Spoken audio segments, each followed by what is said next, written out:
লক্ষ মতান্তরে 2,24,000 পয়গম্বর নবী রাসূল দুনিয়ার জমিনে আগমন করেছে। কথা কোন ঠিক কিনা? কোন নবী রাসূলের মেরাজ হন নাই, দেখা হয় নাই, দিদারে ইলাহি হয় নাই, ঠিক না বেঠিক?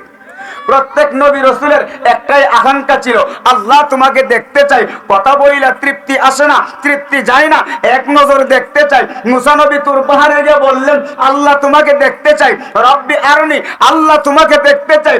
আল্লাহ পাক বলেন, লান তারানি, মুসা তুমি আমাকে কখনো দেখবে না।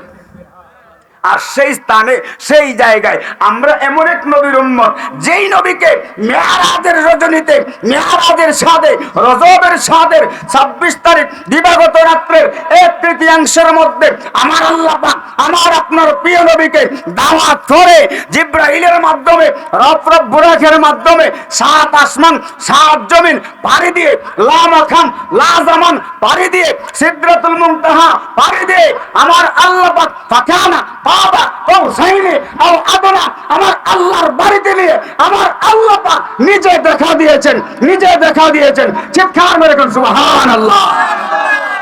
কেমন নবীর উম্মত আমরা? অন্যান্য নবীরা বলে আল্লাহ তোমাকে দেখতে চাই, আর আল্লাহ বলেন না, দেখবা না। আর আমরা এমন এক নবীর উম্মত, যেই নবী প্রেমে আশেক হইয়া আমার আল্লাহ পাক আশেকের প্রেমে মাসুক হইয়া, মাসুকের প্রেমে আশেক হইয়া দাওয়াত কইরা নিয়া আল্লাহ পাকের কুদরতি হাত দ্বারা একটা টান মেরে আল্লাহর বাড়িতে নিয়ে নিজে দেখা দিয়েছেন। আর দেড় পাতার মৌলবী বলে ও নবী আমার মতোই। জুরে কোনা নাউজুবিল্লাহ। আমার আল্লাহ পাক বলেন, ওয়ারাফা'না লাকা যিকরাক, হাবিব আমি আপনার শান মান আল্লাহ পাক বাড়িয়ে দিয়েছি।